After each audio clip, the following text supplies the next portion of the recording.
მოგესალმებით ძვირფას მსმენელებო, სახელოვნებო სივრცე ართი აგრძელებს საუბარს ხატრობის შესახებ.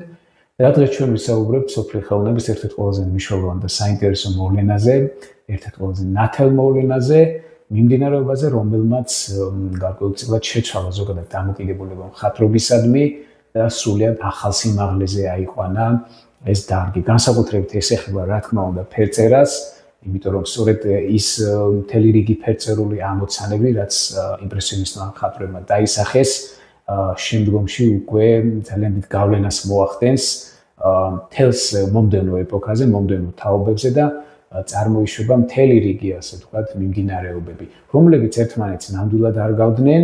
იყო ძალიან ბევრი სხვაობა, შეიძლება ყოფილიყო ძალიან ბევრი უთანხმოებაც მათ შორის, მაგრამ ყველა ეს მიმდინარეობა, რომელიც მოდერნიზმის ეპოქაში, მე-20 საუკუნის დასაწყისში, ასე ვთქვათ, შეიქმნა, ჩამოყალიბდა, ყველა მაინც სათავეს იღებს სწორედ იმპრესიონიზმზე, რადგან იმპრესიონიზმი არის სწორედ ის მთავარი ბაზისი, რასაც დაეფუძნა სწორედ ეს მიმდინარეობები. გამოსარჩევია ის მომენტი, რომ ყველა ამ მიმდინარეობას გარკვეული ტიპის, ასე ვთქვათ, მანიფესტი ჰქონდა შემუშავებული, მათ მხატვრებს ასე ვთქვათ, ჰქონდა გარკვეული საერთო შეხედულებები და წესები, თუ როგორ უნდა ემოქმედათ. მსგავს ჩვენ ვერ ვნახავთ იმპრესიონიზმთან. პირიქით, ისინი უმეტესწილად არ გვანან ერთმანეთს, აქვთ ბევრი საერთო თავისთავად, მაგრამ ძალიან ინდივიდუალურები არიან, რაც მნიშვნელოვანია და მთავარია, მათთან არ ყოფილა, ასე ვთქვათ, ესე მკაფიო ქიშკი იმის შესახებ, რომ ვინ რა უნდა აკეთოს, როგორ უნდა აკეთოს, ეს არ აინტერესებდათ.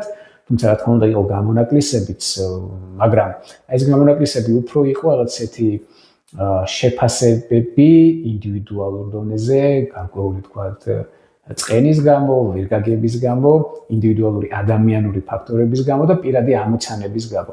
აი სწორედ პირადი ამოცანების გამო, რადგან აი საერთო ამოცანა იმპრესიონიზმის ესე მკაფიოდ არ ჰქონდა განსაზღვრული, ეს ოდნავ მოგვიანებით დაიწყო. შემდეგ უკვე როდესაც ეს მხატვრები უკვე რაღაც დაღვინდნენ და სხვანაირად შეხედეს უფრო კიდევ აი ამ მიმდინარეობას, მაგრამ დასაწყისი მათი, როგორც ასეთი იყო, აბსოლუტურად განსხვავებული ერთმანეთისგან.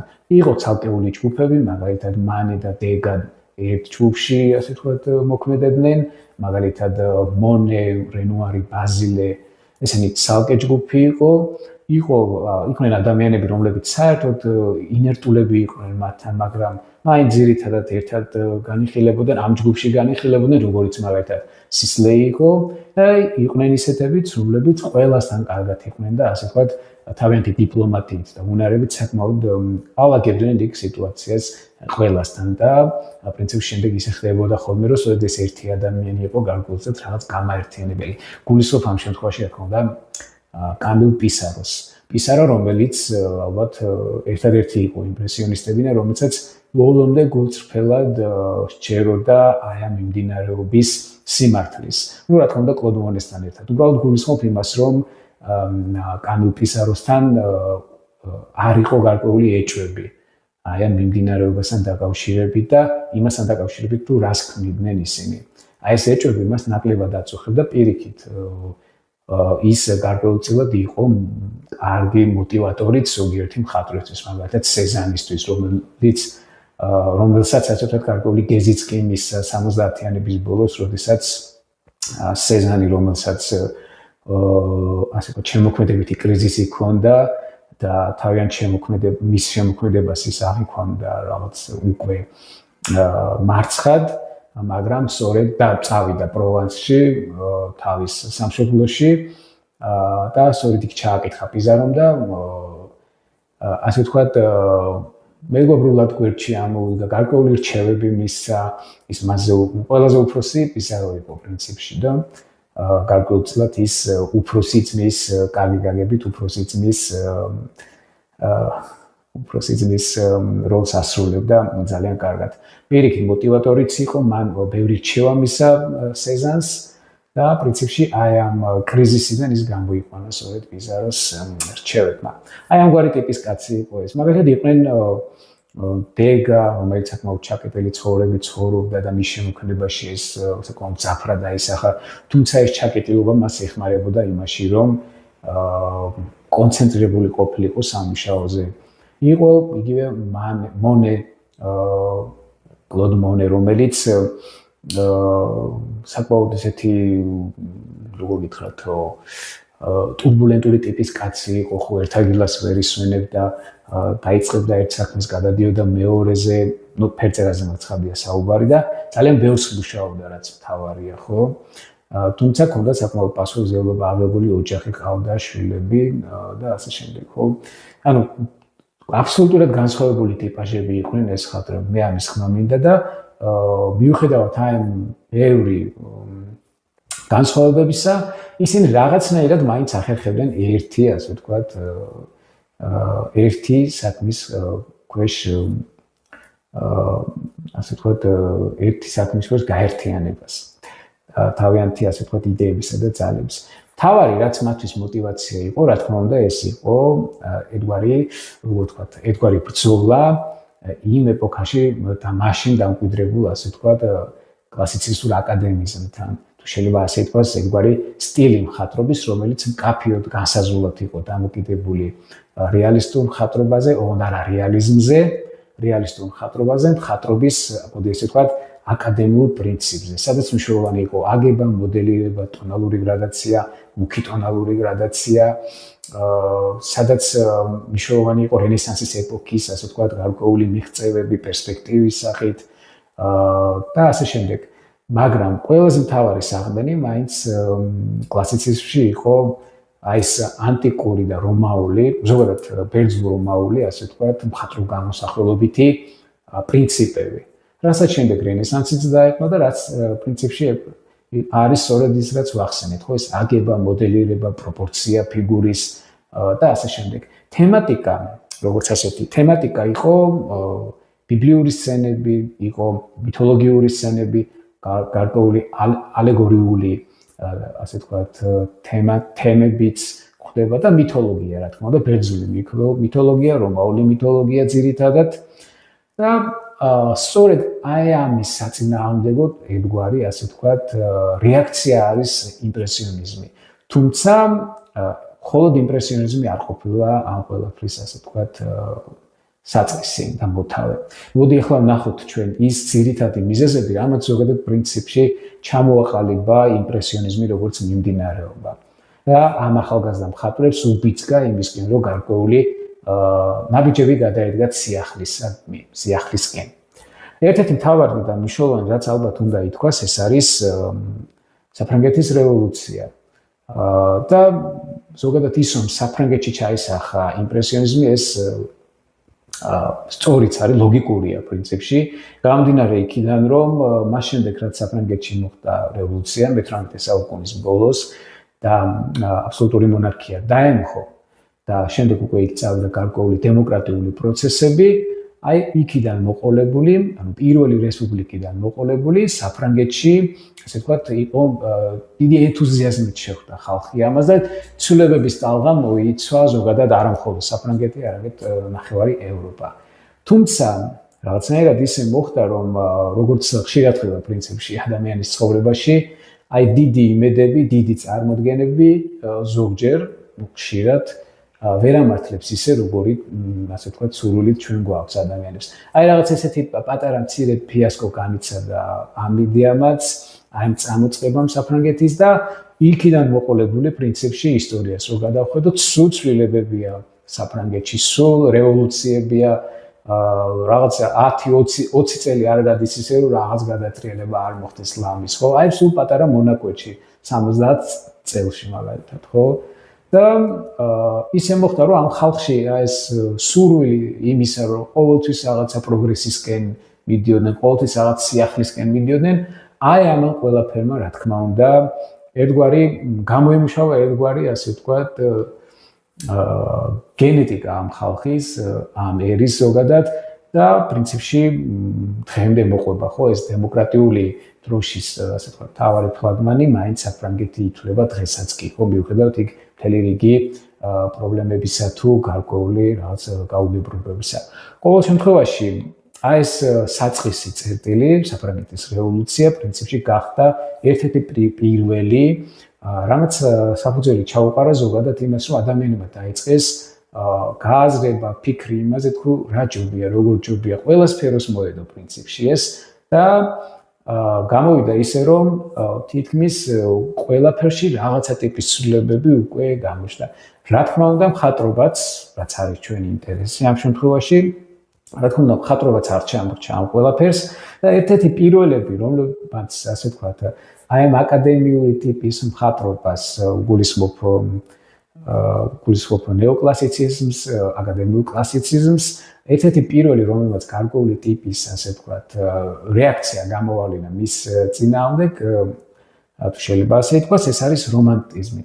რომანტიზმი, რომელიც ლიტერატურაში უფრო კარგად და უფრო მძაფრად წარმოჩინდა პრინციპში ბრიტანეთში, თუნდაც გერმანიაში, მაგრამ მხატვრობის თვალსაზრისით საკმაოდ მაღალი დონის მხატვრობა, ასე ვთქვათ, დაგვიტოვა მხატვრობის ნიმუშები, ხო, იგივე ჟერიკოს შემოქმედება, იგივე თუნდაც გერმანელი კასპარ დავით ფრიდრიხი, თუნდაც ან იგივე დელაკრუა, ხო, ახალგაზრდა დელაკრუა განსაკუთრებით, სანამ ის შემდეგ უკვე რაღაცეებს შეცვლიდა მის შემოქმედებაში და ასე ვთქვათ, მისი მიმართულება ცოტა სხვა მხრივ გადაიხრებოდა, ხო? აი ეს მხატვრები, რომლებმაც პრინციპში შექმნეს ზოგადად რომანტიზმის მხატვრული ნიმუშები. და როდესაც ჩვენ მათ უყურებთ, პრინციპში აი ეს ხასიათი და გავლენა ძალიან კარგად ჩანს, როგორც მე ვახსენე საუბრის დასაწყისში, ხო? გარკვეული ტიპის, ასე ვთქვათ, პესიმისტური დამოკიდებულება ზოგადად იმისადმი, რაც მაშინ ხდებოდა. აი ეს იმედების გაცვლება, რაც პრინციპში იწვიეს ადამიანებმა და ეს გარკვეულწილად აი რომანტიზმში განხორციელდა, ხო? რომანტიზმი თავის არსით გულისხმობს წარმოსახვას იმ იდეალებზე, რომლებიც მატერიაში აქ ვერ განხორციელდა, მაგრამ სადღაც მაინც არსებობს და ადამიანი ყოველთვის მიმართული უნდა იყოს, რომ მიისწრაფოდეს მისკენ და გარკვეული ცვლილებები, ასე ვთქვათ, მის საკეთილდღეოდ ყოველთვის უნდა ასე ვთქვათ, წარმართოს, ხო, უნდა კონდეს ამის სურვილი და გარკვეულწილად შინაგანი, ასე ვთქვათ, мотиваცია ამისკენ. მაგრამ თვითონ რომანტიზმიც მხატვრობაში, ასე ვთქვათ, იყოფა, ასე ვთქვათ, რაღაც ორ შტოს წარმოაჩენს. ერთი მხარე არის უფრო, როგორც ამბობენ, პასიური რომანტიზმი, სადაც ხელოვანი უფრო ორიენტირებულია წარსულზე, წარსულ იდეალებზე, გმირებზე, იმაზე რომ ვთქვათ, მომავალს არ აქვს, ასე ვთქვათ, განვითარების საშუალება და ეს ძირითადად წარმოჩინდებოდა სურათში, აი რომ მაგალითად თუნდაც კასპარ დავით ფრიდრიხის მეოცნებე მთის თავზე, ეს არის 19 საუკუნის დასაწყისში შექმნილი სურათი, სადაც ის წარმოდგენილია ახალგაზრდა მამაკაცი მთის ქიმზე, კლდის ქიმზე, სადაც ის გადახურეს მთას, ღრუბლიან, ასე ვთქვათ, ნისლიან მთას და მთის, ასე ვთქვათ, მწვერვალებს. და ამ შორეთში იყურება რაღაცნაირი განცდა გეუფლება თავისთავად იმის, რომ არის რაღაც იდეალისტური, გარკვეული იდეალისტური პათოსით გაჟანითილი თავისთავად. მშვენიერი სურათია, ეხლა არ გავარჩევ ჩვენა კომპოზიციას, იმიტომ რომ ეს არ არის ჩვენი ამოცანა ამ ეტაპზე, მაგრამ ყოველ შემთხვევაში განწყობა, რასაც ამ სურათიდან იღებ, არის სწორედ ესეთი უფრო პასიური, ცოტა პესიმისტური და უფრო აი მეოცნებე, ასე ვთქვათ, იდეალების მატარებელი ადამიანის სახესგვიტოვებს, ხო? მაგრამ სულად განსხვავებულია მაგალითად იგივე დელაკრუას, მაგალითად თავისუფლება ბარიკადებზე ცნობილი სურათი, ხო? საკმაოდ პოპულარული და ტირაჟირებადი დღეს ჩვენს რეალობაში. ან იგივე თუნდაც ჟერიკოს მედუზას ჩაძირვა, სადაც იქ სიკვდილიც არის ნაჩვენები, პესიმისტური განწყობებიც არის რიგ პერსონაჟებში ნაჩვენები, მაგრამ მთლიანობაში შემართება არის ესეთი, როგორ ვთქვათ, აჭრილი რაღაც სამკუთხედი წვეროსკენ, ხო, სადაც ზემოთ, სადაც ეს შემართება არის ბრძოლის უნარიანი, უფრო აქტიური რომანტიზმია, ასე ვთქვათ, ხო, აი ხოთქვით პასიური და აქტიური. უფრო აქტიურია, ბრძოლისკენ, ასე ვთქვათ, არის მიმართული იმისკენ, რომ მიუხედავად ყველა ტკივილისა, დამარცხებისა, აინც არ უნდა შეუშინდა და ბოლომდე უნდა იბრძოლო, ხო? აი მსგავსი ტიპის პათოს, რასაც ეს ორი მხატვარი უფრო ხარს უჩვენებს ამ თავის ნამუშევრებში, ხო, თავისთავად. სადაც თავარი ღირსება არის ადამიანის ბრძოლის უნარიანობა, ყველაფრის და მიუხედავად. პრინციპში ეს გარკვეულწილად ერთგვარი ქრისტიანული საფუძვლებიც ამას ახლავს თავისთავად და საფრანგეთი ქრისტიანული ქვეყანა იყო, შესაბამისად ეს გავლენები სწორედ ქრისტიანობიდან სახარებიდანაც მოდის თავისთავად, რომ ბრძოლა მნიშვნელოვანია, რომ დაცემის მიუხედავად უნდა წამოდგე და შეძლო და განვითარდე და არ უნდა გაჩერდე და არ უნდა დარჩე უკან. ანუ თუ შეიძლება ასე ითქვას, უკან არ უნდა გაიხედო, თორე დაძეგლდები, აქვავდები, ასე ვთქვათ, ხო, როგორც ძველ აღთქმაშია. დიახ. ერთ-ერთი მთავარი ფაქტორი ასევე ეს არის, რა თქმა უნდა, პარიზის სალონი. პარიზის სალონი ეს იყო 18 საუკუნიდან მოყოლებული უკვე სადღაც 18 საუკუნის 20-იანი წლებიდან, ეს იყო თითქმის უკვე ყოველწლიური უზარმაზარი პავილიონი, გამოფენა, სადაც იფინებოდნენ იმ ეპოქის ცნობილი მხატვრები, ან დამწყები ახალგაზრდა მხატვრები, რომლებსაც ასე ვთქვათ, საშუალება ეძლეოდათ გამოეფინათ თავიანთი ნამუშევრები, რა თქმა უნდა, კანონიკა უნდა ყოფილიყო დაცული, ერთგვარი კანონიკა, ეს დოგმა არ იყო, მაგრამ წესი იყო ესეთი, რომ ეს მათი ნამუშევრები ძირითადად მაინც უნდა ყოფილიყო კლასიცისტური, ხო, იგივე პრინციპებით, კიდევ ერთხელ ვახსენებ, ხო, ბერძნული პრინციპებით, შეგვიძლია ვთქვათ, აი რენესანსული პრინციპებითაც, ხო, მაგალითად, აი დონატელოს მიდგომები, აგება მოდელირებასთან დაკავშირებით, პროპორციებთან დაკავშირებით, ლეონარდოს მიდგომები და ასე შემდეგ. ანუ ყველაფერი ის, რასაც ჩვენ ვეძახით პრინციპში კლასიკას, ხო? აი ეს პრინციპები უნდა ყოფილიყო დაცული, თემატიკა, რა თქმა უნდა ყოფილიყო ასევე ისტორიული, უნდა ყოფილიყო გარკვეული ესეთი ჰეროიკული პათოსით, მითოლოგიური სცენაც შეიძლება ყოფილიყო, ბიბლიური სცენა და ასე შემდეგ. ყოველ შემთხვევაში უნდა გეჩვენებინა გარკვეულწილად რაღაცნაირად ისეთი ამაღლებული სულისკვეთება ამ ნამუშევრებში. პრინციპში ამგვარი ტიპის ნამუშევრები, ამგვარი ტიპის მხატვრები თავისთავად ფრანგებს ყავდათ უამრავი და ასე ვთქვათ, მართლა რო შევაფასოთ, ჩვეულებრივ მხატვრული თვალსაზრისით, მართლა კარგი ნამუშევრებია, საინტერესო ნამუშევრებია, მაღალი დონის ტექნიკა იგრძნობა უდაოდ და კომპოზიციის ცოდნა, ფერი, ოღონდ არა ფერწერა, ეს მნიშვნელოვანია, რომ ეს სწორედ განსაზღვროთ, ხო? ფერი უბრალოდ როგორც ერთ-ერთი შემადგენელი ნაწილი ვიზუალური, ხო? ფორმის. იგივე უილიამ ბუღერო მაგალითად ან ალექსანდრ კაბანელი ძალიან კარგი მხატვრები, ძირითადად ბიბლიური და ასე ვთქვათ, მითოლოგიური სცენები არის მათი ასახვისაგანი, გუსტავ მორო მაგალითად ძალიან კარგი ოსტატები. მოდი ესე ვთქვათ, შეიძლება ასე ითქვას, ხო? რომლებიც იფინებოდნენ საკმაოდ გავლენიანი მხატვრები იყვნენ და დაფასებულები იმ საზოგადოებაში. ანუ ჩვენ უნდა ვიაზროვნოთ იმ საზოგადოების 19 საუკუნის საზოგადოების, ასე ვთქვათ, აღქმით, ხო?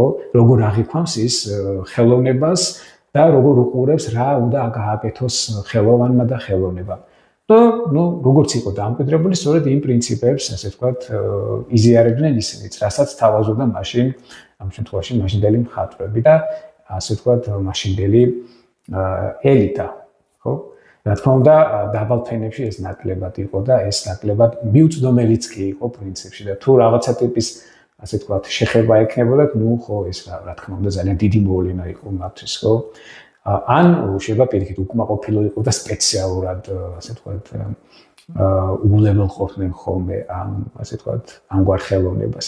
ყოველ შემთხვევაში ელიტის ხელოვნება სწორედ ესეთი იყო და აი წესრებით რო ვთქვათ, იმპრესიონიზმმა პრინციპში აი სწორედ გააკეთა, რომ აი პირდაპირ შევარდა ელიტაში და ასე ვთქვათ, აი ამ ჩაკეტილ კარებში შეაღო როგორც ძალიან დიდმა სინათლემ და რა თქმა უნდა საზოგადოებამ ვერ მიიღო ისინი.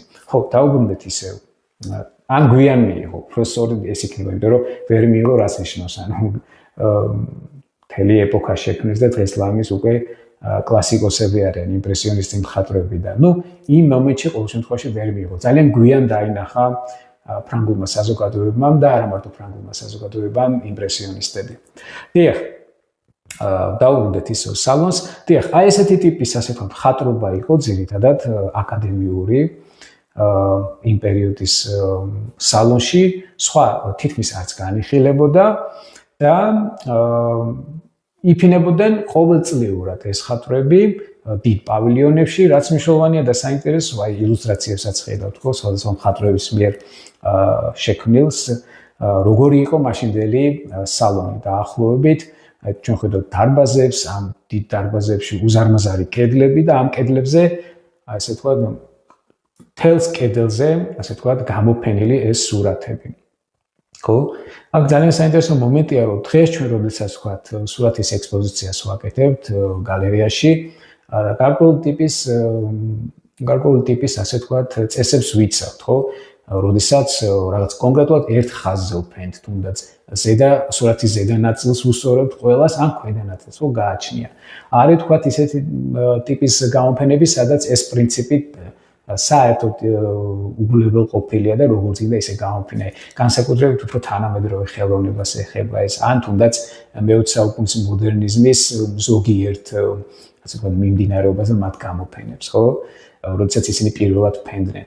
მაგრამ აი დაახლოებით ესეთი ქაოტური ტიპის ასე ვთქვათ ექსპოზიცია, სადაც აი სურათები დიდი ზომის, საშუალო ზომის, უმეტესად მაინც დიდი ზომის იყო. დიდი ზომის, საშუალო ზომის, პატარა ზომის პორტრეტები, აი ეს სცენები, რაზეც ვისაუბრეთ, აი ესე იყო გამოფენილი მთელს კედლებზე. იყო გარკვეული კურიოზული მომენტებიც, როდესაც ზოგიერთი მხატვარი მაგალითად უარზე იყო, რომ გამოფენილიყო აი იმ კონკრეტული მხატვრის გვერდით. და აი ესე მიზანმიმართულად შეიძლება იქ რაღაცა ქიშლიც ყოფილიყო კონკრეტულ ერთ ადგილზე, ხო აი მაგალითად რომელიმე მხატვრის გვერდით. ან მაგალითად პრეტენზია ჰქონდათ მხატვრებს იმის შესახებ, რომ აი მაგალითად ჩემი სურათი, რომელიც შეიძლება ოდნავ პატარა მასშტაბის ყოფილიყო, უფრო მცირე ზომის ყოფილიყო, რატო კიდია მაინც თუნდაც აი ზემოთ სადღაც ბოლოში. ამას აქვს თავისი ლოგიკა, დიახ, რომ აი პატარა სურათი ვერ აღიქმება ისე კარგად და შესაბამისად ჯობია რომ ის ყოველთვის განათავსო უფრო დაბლა ადამიანის ასე ვთქვათ სიმაღლის სტანდარტის გათვალისწინებით, ხო?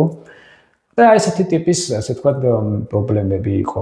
იყო გარკვეული ტიპის კორუფციაც, იმიტომ რომ იქ ადგილებზე რადგან ბრძოლა იყო, იქ ვიღაცა ვთქვათ გარკვეული თანხის სანაცვლოდ იღებდა ასე ვთქვათ სათანადო ადგილს და მოკლედ მთელი ამბები. აი ამ პარიზის სალონს რა თქმა უნდა სერიოზული მოვლენა იყო. ამის პარალელურად კიდევ შესაბამისად ყავდა სპეციალური ჟიური, რომელიც იყო ერთგვარი ეს ჟიური შედგებოდა სამეფო სამხატვრო აკადემიის წევრებისგან, ანუ საკმაოდ ავტორიტეტული ჟიური იყო. Ну, რა თქმა უნდა, მოქმედებდნენ ისევ და ისევ აი წესების მიხედვით, ხო? დიახ, პარიზის სალონი მოკლედ. ეს იყო ერთ-ერთი კიდევ წინაპირობა იმის, პრინციპში, რაც მიზანში ყავდათ ამოღებული შემდგომი მომდევნო თაობის მხატვრებს, იგივე რეალისტ მხატვრებს, ბარბიზონელებს, იმპრესიონისტებსაც, ზოგიერთს, მაგალითად როგორც არის ედუარდ მანე, რომელიც კატეგორიულად არიღებდა უცნაურია, ხო? კატეგორიულად არიღებდა მონაწილეობას იმპრესიონისტების არც ერთ გამოფენაზე, რადგან ის თვლიდა, რომ ის არის სალონის, ასე ვთქვათ, ტიპის მხატვარი და მისი ბრძოლის, ასე ვთქვათ, მთავარი ადგილი არის სწორედ სალონი, პარიზის სალონი. ანუ მიუხედავად იმისა, რომ აი ეს რაღაც უცნაურია, ხო? მიუხედავად იმისა, რომ ედუარდ მანეს შემოქმედება ძალიან ბევრი რამით გავს იმპრესიონისტებს და იმპრესიონისტების შემოქმედებაზე ურთიერთგავლენებით ძალიან ბევრი იყო და ძალიან ბევრი მიაწერს მას მაინც იმპრესიონისტებს, თვითონ ის თავად არ თვლიდა თავს ესე მკაფიოდ იმპრესიონისტად. პირიქით, ის ამბობდა, რომ ის ახლოს იყო მათთან, მეგობრებოდა მათ, მაგრამ მისი ბრძოლის ველი იყო სულ სხვაგან. ეს იყო რა თქმა უნდა პარიზის სალონი. ამას ჰქონდა თავისი ლოგიკა, როდესაც ჩვენ მანეზე ვისაუბრებთ, რა თქმა უნდა, ამასაც ვახსენებთ აუცილებლად. დიახ. შემდეგი ერთ-ერთი მთავარი მიზეზი ალბათ, რამაც კიდევ ხელი შეუწყო იმპრესიონიზმის განვითარებას, ეს იყო ეგრეთ წოდებული მაშინდელი მიმდინარეობები, რომლებიც სადღაც დაახლოებით 40-50-იანი წლებიდან უკვე ნელ-ნელა მოდის. ეს არის რეალიზმი და რეალიზმის ორი წარმომადგენელი, ესეთი ორი დიდი მკაფიო წარმომადგენელი, ეს არის ბარბიზონელი მხატვრები, მაგალითად კორო და ჟან-ფრანსუა მილე და გუსტავ კურბე, რომელიც მათ არ მიეკუთვნებოდა, მაგრამ გარკვეული ტიპის, ასე ვთქვათ, ურთიერთგავლენები იყო. ეს რაღაც ერთი საზოგადოება იყო, მაინც რაღაც ერთი გარემო იყო, პარიზი, ან იყო მაინც დიდი და შესაბამისად აი ეს გაცვლა აზრების და გარკვეული თანხმედრა ძალიან ხშირი იყო. სწორედ კურბე და ბარბიზონელები, კურბეს თავისი, ასე ვთქვათ, კონცეფცია ჰქონდა რეალიზმთან მიმართებაში, ის თვლიდა, რომ გუსტავ კურბე, ის თვლიდა, რომ რეალიზმი არ შეიძლება იყოს ისეთი, როგორიც არის წარმოდგენილი სალონში, რომ რეალიზმი აუცილებლად უნდა იყოს ისეთი, როგორიც ის არის სინამდვილეში და აქ პირველად შემოდის ხატვის, როგორც პერსონის, ინდივიდის, ასე ვთქვათ, პირადი დამოკიდებულება. კურბე არის ერთ-ერთი პირველი მხატვარი, რომელიც ესე რადიკალურად და პირდაპირ ცდილობს, ასე ვთქვათ, შეღწევას სალონში, ოღონდ შეღწევას, როგორ ვთქვათ, თავისი წესებით. და თავისი წესები არის მის მიერ, ასე ვთქვათ, ჩამოყალიბებული რეალიზმის კონცეფცია. რაც ეფუძნებოდა იმას, რომ ხატვარმა აუცილებლად უნდა ხატოს ის, რაც მას უნდა და როგორც მას უნდა. ეს გულისხმობს რას? რომ კურბე არის, ასე ვთქვათ, დამოკიდებულების მხატვარი. დამოკიდებულება გულისხმობს რას? აი, როდესაც მხატვარს აქვს კონკრეტული დამოკიდებულება მისი ასახვის საგნისადმი. ანუ მე როგორ ვუყურებ კონკრეტულ საგანს, კონკრეტულ ადამიანებს, კონკრეტულ გარემოებს.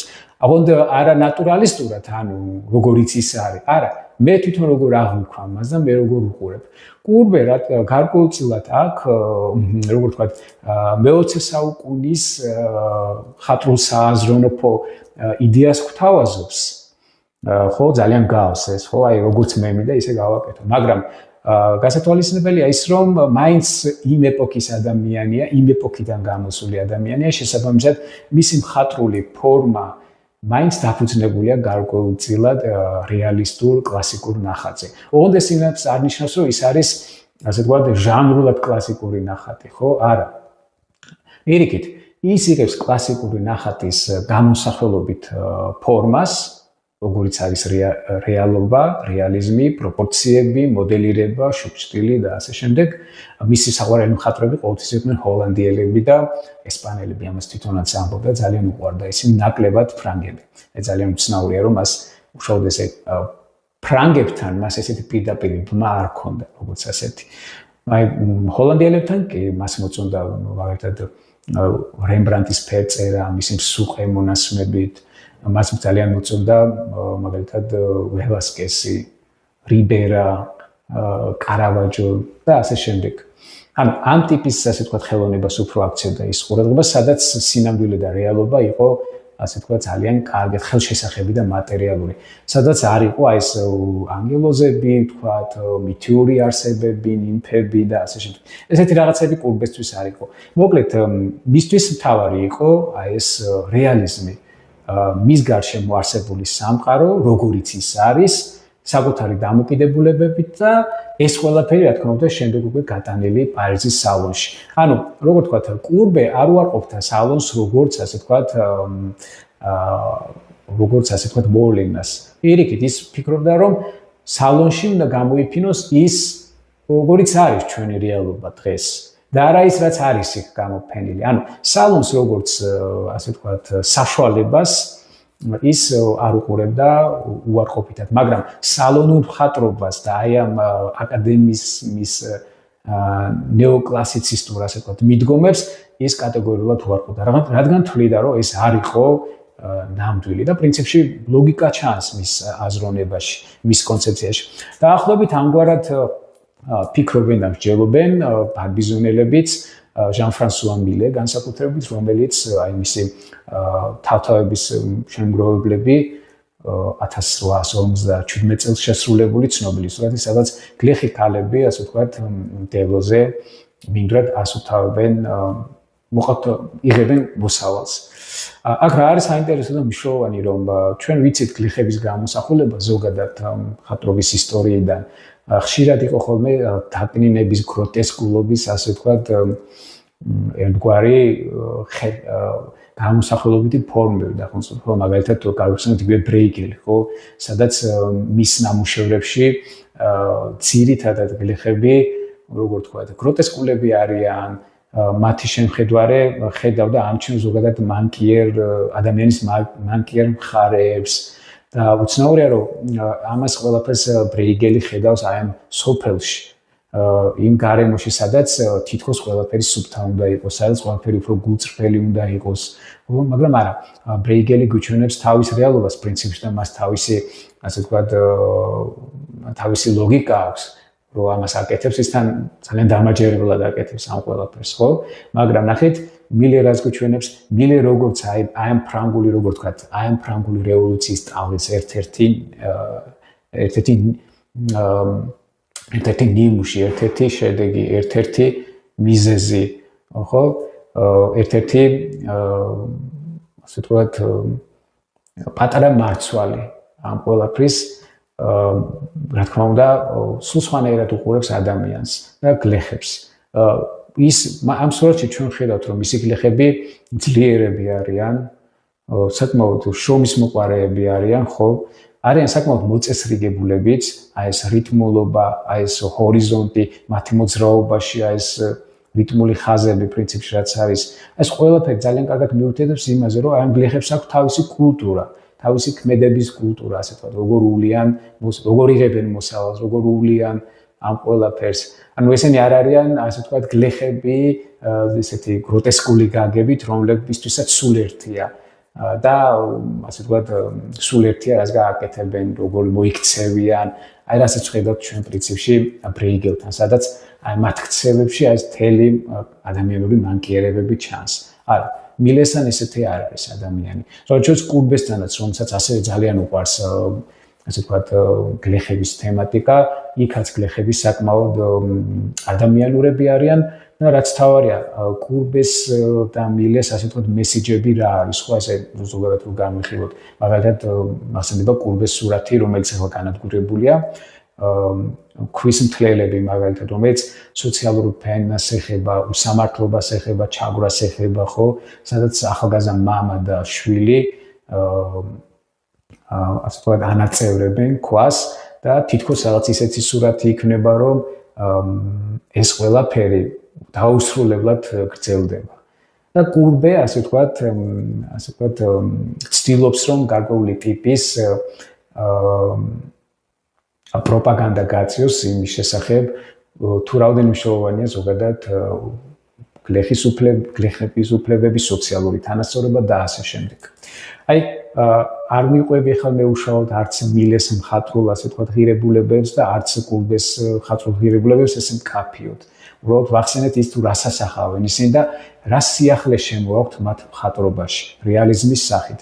როდესაც ადამიანები, ასე ვთქვათ, სალონის დამთვალიერებლები, პარიზის, ასე ვთქვათ, ელიტა ხედავენ უცებ, რომ აი ამ მშვენიერი, ვისთვის როგორ ვთქვათ, ბჭყალებში, აი ამ მშვენიერი ნიმფების, ანგელოზების, ვთქვათ, მითოლოგიური პერსონაჟების, ან თუნდაც ისტორიული გმირების, ამაღლებული ფიგურების გვერდით უცებ ჩანან აი ეს მათი ენით რო ვთქვათ, რაღაც ესეთი დაბიო გლეხები, რომელთა ადგილი პრინციპში აქ არ არის. ანუ საკმაოდ მძაფრად აღიქვამდა მაშინდელი ელიტა მათ შემოქმედებას და მით უმეტეს მათ გამოფენას სალონში. აქ კიდევ ერთი მომენტია, რაც უნდა ვახსენოთ. ზოგადად დროთა განმავლობაში, რა თქმა უნდა, სალონი არ ყოფილა ესეთი დესპოტი, რომ ყველა აეკრძალა, მოდი ესე ვთქვათ, ხო?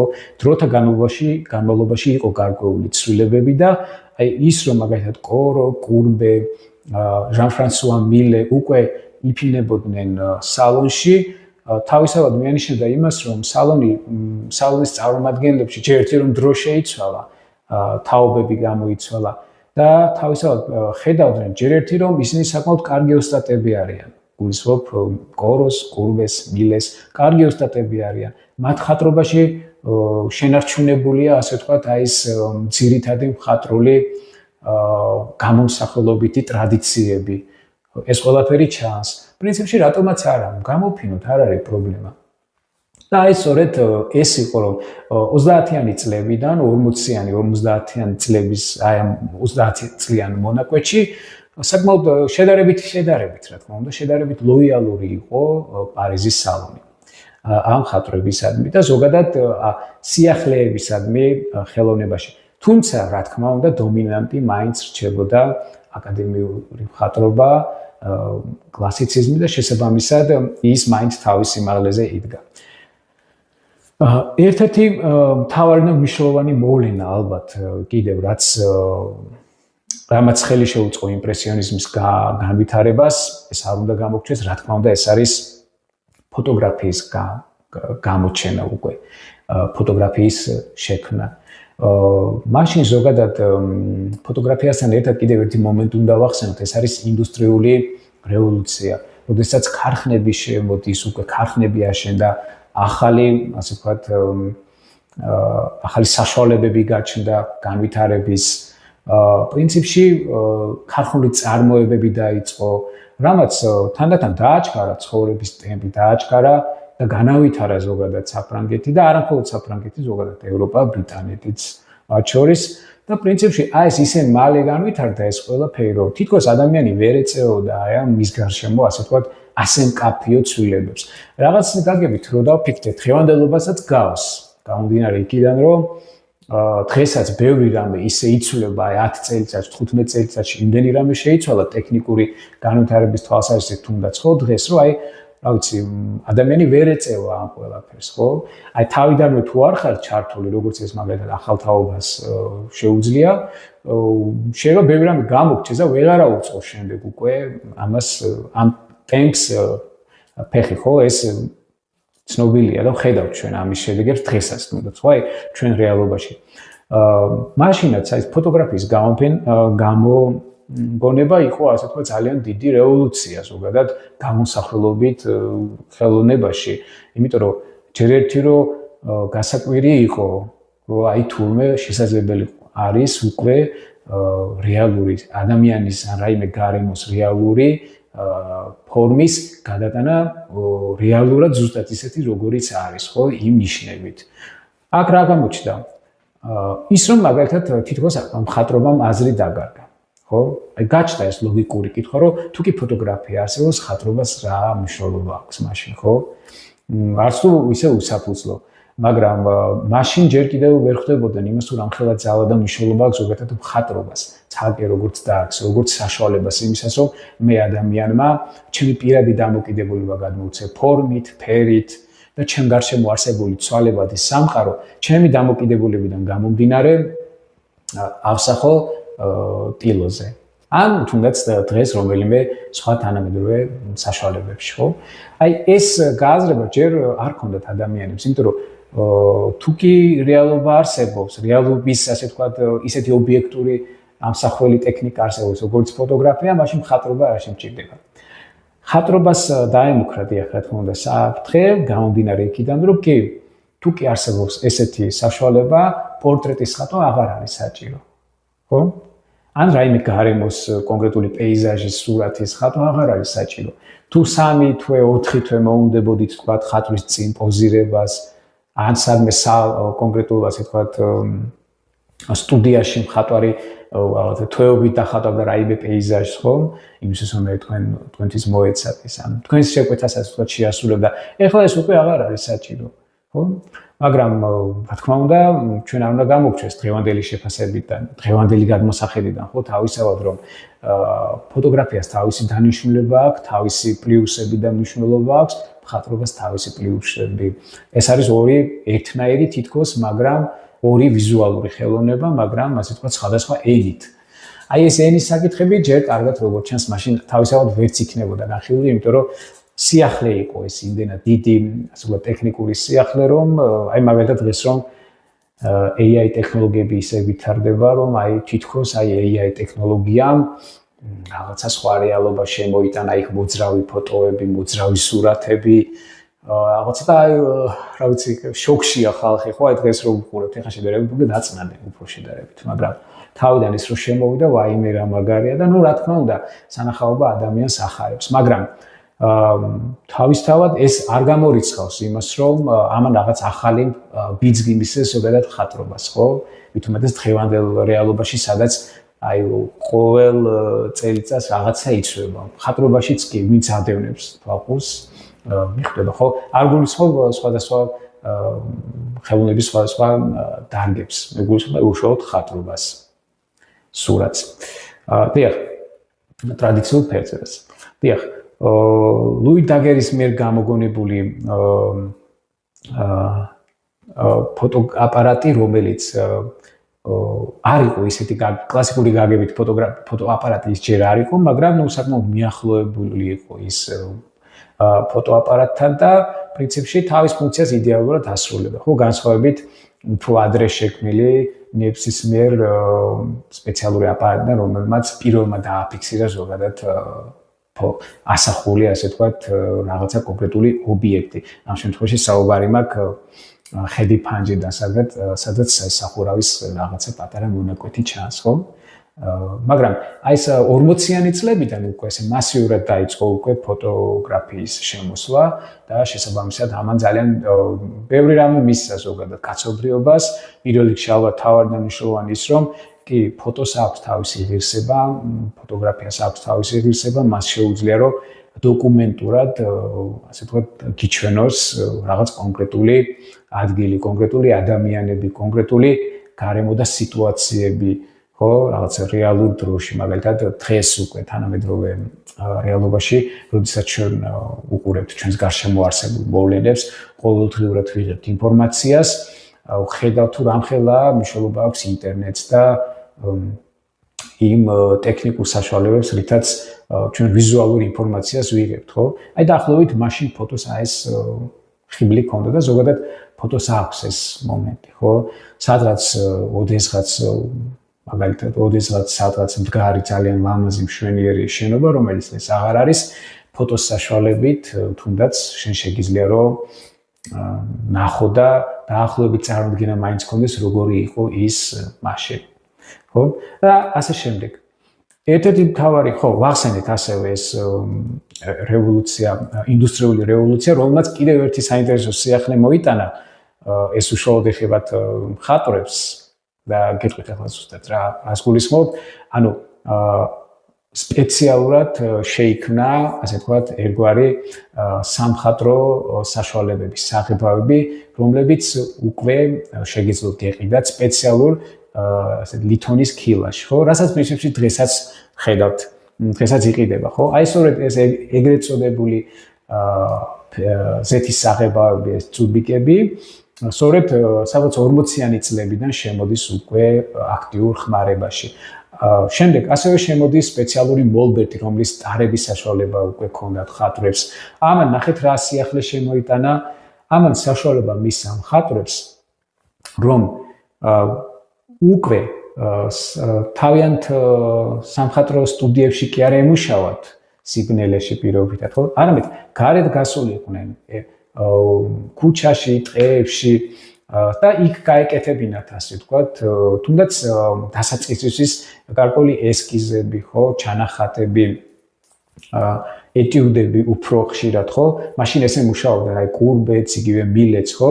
მათ შემოქმედების დასაწყისში არა, მაგრამ ოდნავ მოგვიანებით უკვე შემოვიდა 40-იანი წლებიდან ეს საშუალებები და შესაბამისად მათ უკვე ჰქონდათ საშუალება, რომ მოლბერტებით გასულიყვნენ ქალაქგარეთ, კონკრეტული ხედი ან კონკრეტული რაღაც პეიზაჟი ჩაიხატათ და შემდეგ უკვე დაესრულებინათ დიდ ტილოზე უკვე სტუდიაში, ხო? აი იმპრესიონისტებმა რაც ერთ-ერთი სიახლე შემოიტანეს, ხო? აი ამ პლენერის, ასე ვთქვათ, ანუ ცის ქვეშ ხატვის, ასე ვთქვათ, ტექნიკაში ის არის, რომ მათ ეს საშუალებები, ეს ტექნიკური საშუალებები ზეთის საღებავები წუბიკებში და აი ეს მოლბერტები, საშუალებას გადასაადგილებელი მოლბერტები საშუალებას აძლევდათ გასულიყვნენ პირდაპირ ბუნებაში და იქვე ემუშავა, იქვე დაესრულებინათ, ასე ვთქვათ, ეს ნამუშევრები. ხო? ანუ ეს რომ არა ეს საშუალება, რა თქმა უნდა, იმპრესიონიზმი ვერ იქნებოდა ისეთი, როგორიც ის იყო. ან საერთოდ შეიძლება არც ყოფილიყო. შეიძლება არც ყოფილიყო. დიახ. მნიშვნელოვანია ასევე კიდევ რა. ხო, ერთ-ერთი მთავარი და მნიშვნელოვანი, რა თქმა უნდა, ეს არის იაპონური გრავიურები. იაპონურმა გრავიურებმა საერთოდ განსხვავებულად დაანახა იმპრესიონისტებს ზოგადად მხატვრობა და ასე ვთქვათ, ის თუ რა უნდა ასახოს ახალმა თაობამ. ხო? როდესაც მათ პირველად ნახეს იაპონური გრავიურები, რომლებიც ძალიან უცნაურია, მაგრამ ჩაის მაღაზიებში იყიდებოდა და იყიდებოდა საოცარ მდგომარეობაში, ანუ ამ ნახატებით შეფუთული იყო, ასე ვთქვათ, იაპონური ჩაი, ეს ყუთები მაგალითად თუნდაც, ხო? და პირველად აქ ნახეს იმპრესიონისტობა, იაპონური მხატვრობა. ისინი გაგრძელებულები იყვნენ, ჯერ იმპრესიონიზმი დაბადებული არ არის, ეს არის რაღაც 60-იანი წლების დასაწყისი, მაგრამ ისინი მათ ნახეს თუ როგორ რას ასახავდნენ იაპონელები, რა იყო მათი ასახვის საგანი, როგორ თქვათ, როგორი უბრალო იყო მათი ასახვის საგანი, ადამიანები, ქალაქები, ხიდები, კონკრეტული ხედები, ერთგვარი იაპონური პეიზაჟი, იაპონური ესთეტიკით, ხაზი ძალიან რბილი, მსუბუქი, კაფიო კონტურებით, ხო, რიგ შემთხვევაში, ძალიან ლაკონური, ასე ვთქვათ, ფერი დადებული ძალიან თხლად, მსუბუქად. და რაც თავარია, მაგრამ ყველაზე მნიშვნელოვანი ალბათ მაინც ის, რომ ეს იაპონური ცხოვრების ყოველდღიურობის ასახვა, ხო? აი ჰოკუსაის ნამუშევრები მაგალითად, იგივე ჰიროშიგეს ნამუშევრები, ეს გრავიურები, რომლებიც იაფის საშუალება იყო და ძალიან მარტივად და იაფად კეთდებოდა და რიგდებოდა და მისი ყიდვა არ იყო, ასე ვთქვათ, რთული. და ამ მხატვრობას კიდე მეორენაირად უწოდებენ უკიო-ეს, ეს არის, ასე ვთქვათ, მცურავი სამყაროს სურათები. რადგან მათ წარმოდგენაში ეს სამყარო არის ესეთი დინება, მცურავი დინება, რომელსაც შენ უნდა აყვე, მიყვე და იმისთვის, რომ შენ ჰარმონიაში იყო ამ სამყაროსთან, უნდა მიყვე ამ დინებას, ხო, მსუბუქად. ანუ აი ეს მსუბუქე იყო ზოგადად აღწერილი აი ამ გრავიურებშიც, ხო? ქალაქის ყოველდღიური ცხოვრება, სოფლის ყოველდღიური ცხოვრება, მაგალითად ძალიან საინტერესო სურათები, მაგალითად წვიმა სოფლად, სადაც აი ამ წვიმაში რომელიღაც კაცი გარბის თქვა და ცდილობს რომ თავი შეაფაროს. აი წვიმის, ასე ვთქვათ, ეს წვიმის ხაზები, წვიმის წვეთება, აი ხაზებად, კონტურებად, როგორ ცოცხლა და როგორ დამაჯერებლად არის გამოყვანილი თუნდაც, ხო? ანუ იმპრესიონისტებისთვის ეს იყო ერთგვარი გასაღები იმისა, თუ აი რა უნდა ავსახოთ ჩვენ ახალმა თაობამ, ხო? ანუ ერთი სულ შენ ხედავ რომ მთელი საფრანგეთი გადარეულია, ასე ვთქვათ, ისეთ ვიზუალურ, ასე ვთქვათ, მასალაზე, სადაც გამოსახული არიან ზღაპრული გმირები, ხო, ლამის, ან მითოლოგიური გმირები, ან ადამიანები, რომლებთანაც რაღაცა ტიპის, როგორ გითხრათ, აი რაღაცა საერთო არაფერი არ აქვს თითქოს, აი დაშორებულია ერთმანეთისგან, თქვათ, კლასიციზმის, ასე ვთქვათ, ნამუშევრები, მხატვრობა და საზოგადოება, ხო? აი იმპრესიონისტებს სწორედ ერთ-ერთი ბიძგი მისცა იაპონურმა მხატვრობამ იმისა, რომ აი აქ არის გასაღები იმისა, თუ რა უნდა ვხატოთ ჩვენ, ხო? ეს მნიშვნელოვანია კიდევ ერთი ფაქტორი, რომ თვითონ იმპრესიონისტების ნამუშევრებშიც, ასე ვთქვათ, ძალიან კარგად არის ასახული, თუ როგორ შეაღწია ზოგადად იაპონურმა კულტურამ დაახლოებით 50-იანი წლებიდან, როგორ შეაღწია იაპონურმა კულტურამ საფრანგეთის და პარიზის ცხოვრებაში, ზოგადად ევროპის, ასე ვთქვათ, ცხოვრებაში, იმიტომ რომ სადაც 1850-იანი წლებიდან იაპონიამ საზღვრები გახსნა და გარკვეული ტიპის ეკონომიკური, ასე ვთქვათ, ცვლები, სავაჭრო, ასე ვთქვათ, დინამიკა უკვე შეინიშნებოდა აქტიურად და სწორედ აქედან გამომდინარე შემოვიდა, ასე ვთქვათ, იაპონური კულტურის გარკვეული, ასე ვთქვათ, ნიშნები ფრანგების ცხოვრებაში. ხო? და პირველები, ვინც ეს დააფიქსირა, არის სწორედ აი იმპრესიონისტი მხატვრები. აი მაგალითად ემილ ზოლა, როდესაც დახატა ედუარდ მანემ მის ფონზე, აი სამცნობელი პორტრეტის ფონზე, ძალიან კარგად ჩანს აი იაპონური გრავიურის, ასე ვთქვათ, გარკვეული ნიმუშები. ან თუნდაც იგივე რენუარის მადამ შარპენტიეს შვილებით, სადაც ასევე ინტერიერში უკვე იაპონური, ასე ვთქვათ, ინტერიერისთვის დამახასიათებელი გარკვეული ნიშნები შეინიშნება, ხო, იქ შირმებია, გრავიურებია, იაპონური ესთეტიკით მოხატული. ასევე თუნდაც აი ვან გოგი, მაგალითად, ხო, აი ვან გოგის ცნობილი ავტოპორტრეტია, აი ეს ყური რომ შეხვეული აქვს იმ ცნობილი ამბების შემდეგ და მის ფონზე სწორედ აი ხედავთ, რომ აი იაპონური გრავიურა, ხო, რაღაცა კონკრეტული გრავიურა ასახული. ან თუნდაც იგივე არტ დილერი ჟულიან ტანგის პორტრეტი ხო ვან გოგის მიერ დახატული იქაც ფონზე აი სულ იაპონური გრავიურებია და იაპონური მხატვრობის ასე ვთქვათ ნიშნებს ხედავთ ხო რაზე მიუთითებს ეს ერთის მხრივ ის რომ ძალიან მოსწონდათ იმპრესიონისტებს რა თქმა უნდა იაპონური მხატვრობა მეორე ის რომ იმპრესიონისტები ცდილობდნენ აესახათ გარკვეულწილად რეალობა მათ გარშემო არსებული რეალობა და შესაბამისად ამ რეალობაში იაპონია როგორც ჩანს ძალიან კაფე როლს თამაშობს გავლენას ახდენს თავისთავად და ეს ყველაფერი შემდეგ გამოსცა მათ სურათებშიც ხო ერთ-ერთი მიზეზი სწორედ მათი ასახვის ის იყო რომ ძალიან უყვარდათ მათ იაპონური მხატვრობა და ეს არა მხოლოდ მათ როგორც ასე ვთქვათ მხატვრობა არამედ ზოგადად საზოგადოება მოხიბლული იყო ასე ვთქვათ იაპონური ესთეტიკით იაპონური კოლგის დეკორები ძალიან ისე გახშირდა მაშინ საფრანგეთში იაპონური ბაღები შემოვიდა მოდაში და ასე შემდეგ ერთ-ერთი მთავარი კიდევ ალბათ ეს ყველაზე მნიშვნელოვანი მოვლენა რა თქმა უნდა ალბათ არის 50-იანი წლებიდან პარიზის მოდერნიზაცია პარიზის ქალაქის მოდერნიზაცია როდესაც ეგრეთ წოდებული შეიქმნა ოსმანის გეგმა რომელმაც დაითანხმა ნაპოლეონ მესამე რომ ცვლილებები იყო საჭირო ქალაქში მთელი რიგი პრობლემების გამო რაც მაშინ ქალაქს აწუხებდა და შეიცვალა სრულად პარიზის გეგმა. დაახლოებით ისეთი გახდა, როგორც დღეს არის, ხო ეს ერთ კონკრეტულ ასე თქვა მოედნის გარშემო კონცენტრირებული არის ქუჩები, ბულვარები, რომლებიც შემდეგ ესე დიაგონალურად იკვეთებიან ერთმანეთში, გადადიან და პრინციპში საშუალება გეძლევა, რომ ერთი უბნიდან ერთი ბულვარიდან მეორე ბულვარში, ერთი ქუჩიდან მეორე ქუჩაში ძალიან მარტივად ესეთი დიაგონალური კვეთები ძალიან მარტივად მოხდა, ხო? გააიოლა ამ ხრივ, რა თქმა უნდა, ცხოვრება აი ამ ცვლილებამ.